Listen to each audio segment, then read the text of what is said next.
a week with me as a business owner. May 3 printer kaming gumagana as of now.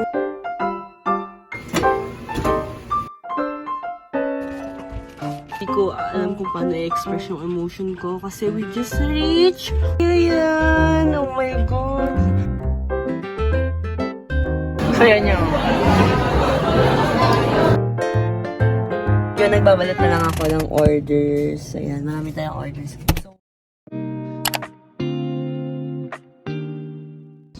Hello guys, it's Angelica and welcome to my YouTube channel. So for today's video, it's gonna be a week with me as a business owner. So just to give you a little background or context about our small business. Yung small business namin is a printing digital services. So ang name niya is Inkdrop. So, you can search us on Facebook as AJ Design and Prints, and sa Shopee and Lazada naman as Inkdrop by AJ Design and Prints. Our business started during pandemic. Kasi yung before pa, nung student pa kami, parang ano na talaga namin yun pangdagdag na namin na income, yung print, ganon. Tapos nung ako, kung ano-ano yung binibenta ko sa school noon. So, yun, nung pandemic, syempre nawala ng physical class, so online class. So, para makaroon ako ng income nung time na yun, kung ano yung binibenta ko, then napunta kami dun sa printing kasi may printing na talaga si Jem before. And nag-start lang siya, nag-convert yung boyfriend ko ng printer. I-convert niya lang into pigment. Kaya na kami nakapag-print ng PVC card noon. May mga nagtatanong sa amin noon, may nag-a-ask sa amin kung pwedeng ipaprint yung vaccine card. So, sa case namin, sa Manila kasi, pwede naman. Kasi, nung time na yon, digital copy lang yung vaccine cards namin dito. And, yung iba, gusto nila i-print ng physical. And, meron naman siyang, yung unique barcode each. Kaya, yon tinanggap namin na nag-print kami. Tapos, hanggang sa dumami yung customer namin. Tapos, pwede pala namin siyang gawin na mga, company IDs, yun, hanggang sa may nagpa-print sa amin mga ganong company IDs nila. Hanggang sa may mga nag-ask na din sa amin, may naging customer na rin kami, may naging client na rin kami na nagpapaprint ng mga concert merch, concert souvenir merch using PVC card. Ginagawa nilang VIP pass or what do you call that? Yung photo card, ganon. So this is our workplace.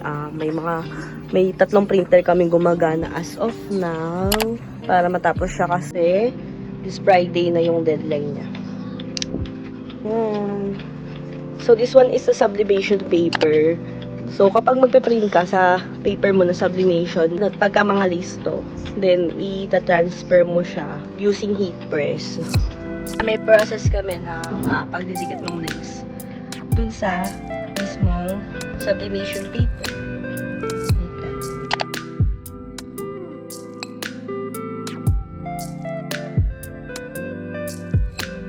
Tapos saka ko siya ididikit para ma-transfer yung ink. Dito, sa lace.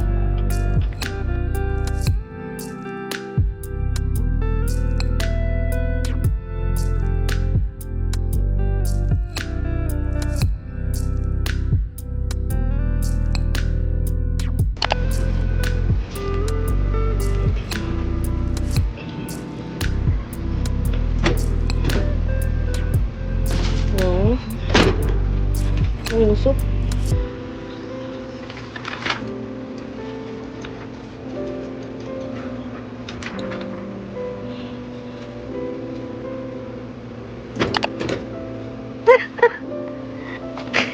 Ayot mo yun.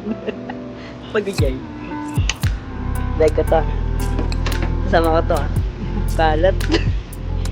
So ayun, this week din pala gagawa kami ng school project. Meron kaming order na 3,900 plus na ID lanyard para sa school. Katapos lang namin sa 2 university project. Another concert project. This coming October. And kung nakita nyo na pala yung Palawan vlog ko, ayun, panoodin nyo na lang siya. Yun yung boyfriend ko. Siya yung business partner ko dito sa business na to. Sa Shopee pala, kaya kami nagbukas ng Shopee. Parang nag-umpisa kami nun, parang ilan pa lang yung seller doon. And parang walang tumatanggap ng 1 peraso lang. So, yun, ayun yung ginawa naming way. Kaya medyo naging mabenta kami nung time na yun. Kasi, parang tumatanggap kami kahit isang peraso.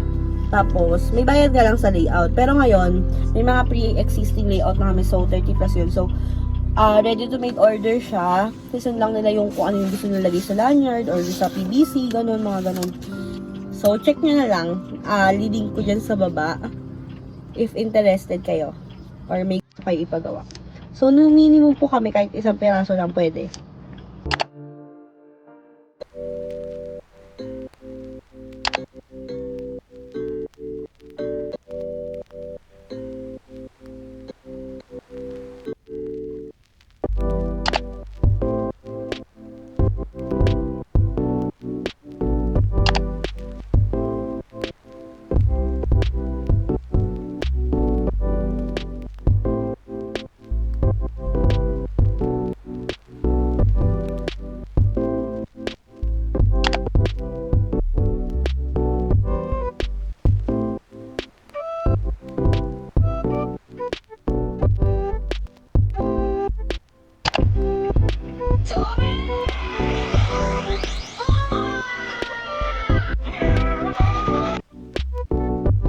Hi guys! So, it's already 12:45 AM ng Friday and kami dito kasi sa bahay ay gabi ang schedule namin talaga ng paggawa ng kung anik-anik. Kasi mas productive kami sa gabi hanggang madaling araw.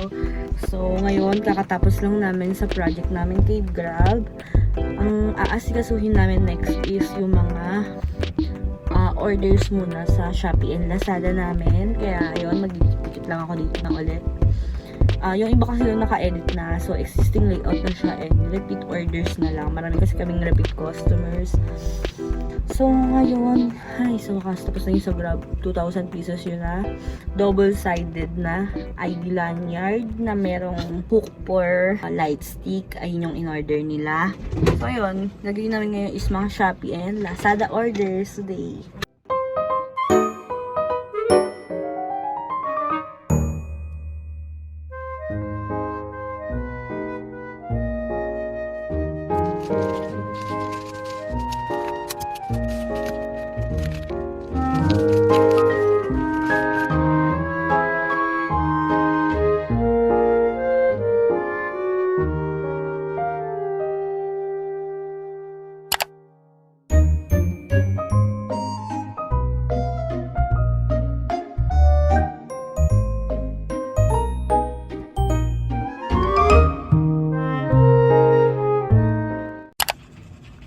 So guys, I'm so happy. Wait lang.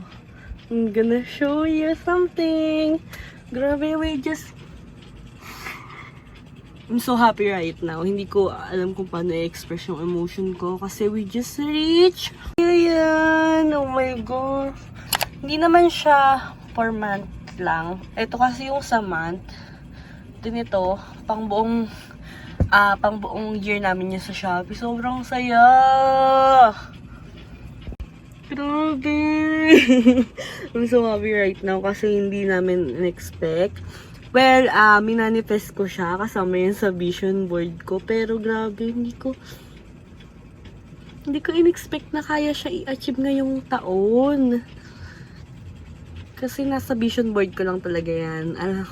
Yung mga nasa vision board ko kasi yung mga medyo impossible ko ma-achieve this year. Pero syempre, ayun, minamanifest natin.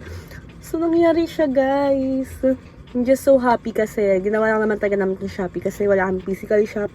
And gusto namin na parang everyday ba, kahit magkaroon lang ng customer kasi hindi naman laging may projects, hindi naman laging may clients. So, ayun. I'm just so happy right now. Sa Shopee yan. Sa Shopee pa lang yan.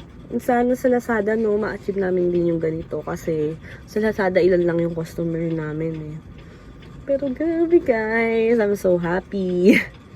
So, yung 1M na total income na yan, ayan yung pinaka-income namin simula nung nag-umpisa kami sa Shopee. And nung umpisa kasi, nung nag-Shopee kami is kung ano-ano lang tinitinda namin. And nasa magkano lang ata yung naging income nun? 10K, ganun, 10K something. Yung pinaka-total income niya na. Kasi ginagawa lang namin siyang pang check out. Ang tinitinda kasi namin iba-iba kasi before eh.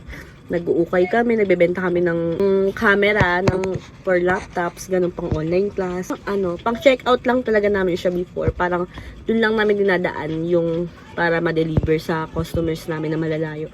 Tapos di namin expect na yung ipasok namin yung printing doon na customize. Siyempre, customize siya. So, mas matrabaho. Lagi kaming maghihingi kami ng mga details na kailangan ilagay. Gusto ipaprint ng customer, ganun. Hindi namin in-expect na magiging ganito. So, sobrang happy kasi another milestone to sa business namin. So happy. We're so happy. Thank you so much sa lahat ng nag-support.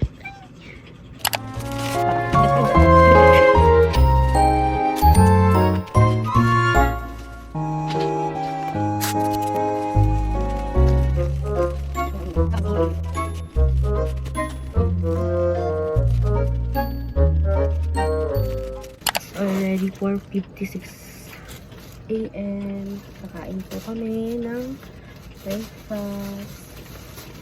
Katumbas ng dinner. Oh, shit.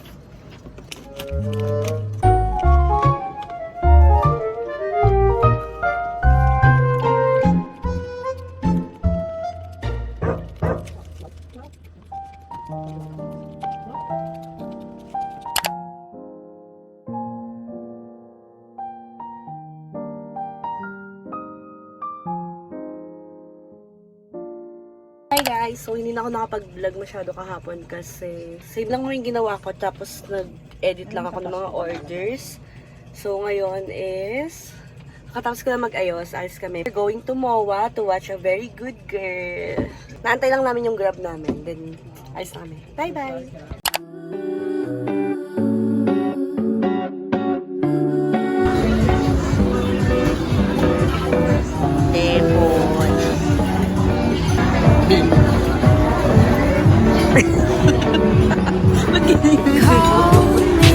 When you're free and we can start our own party, so let's go live it up like it's 1999. My kind of party, no drinking, just conversations and thinking. I like to know what you're thinking, but I'm kind of shy. I don't look it. I saw the chance and I took it, and I'm not looking back.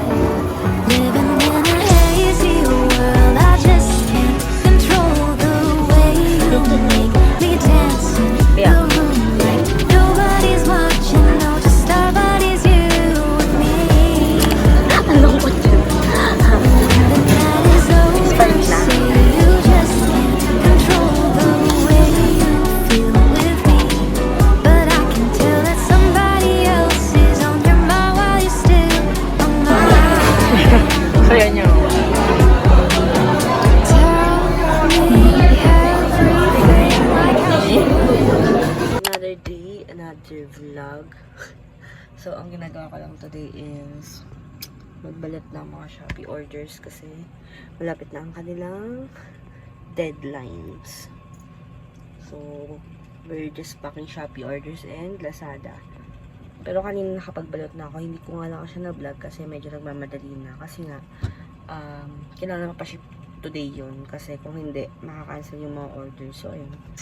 By the way nga pala, nasa 100 plus yung orders na kailangan kong ibalot today. Pero, nabawasan ko na siya kanina, nakapagpa-ship na kami ng nasa 30 ata yun. So, 70 na lang yung kulang. Tapos, iano ko siya din sa list. May list ako dyan na nilagyan ko ng highlights. Then, yun. Pinaparte-parte ko. Para mabilis na lang, para diretso. Then, yan. Inaano ko na yung, ina-identify ko na yung kung aling waybill sila.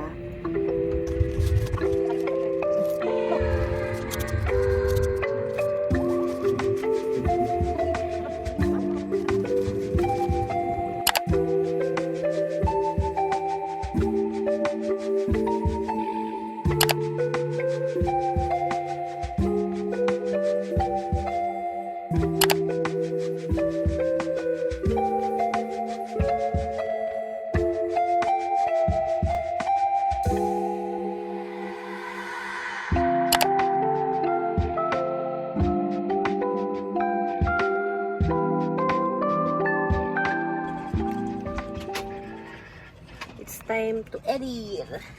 I'm done packing orders.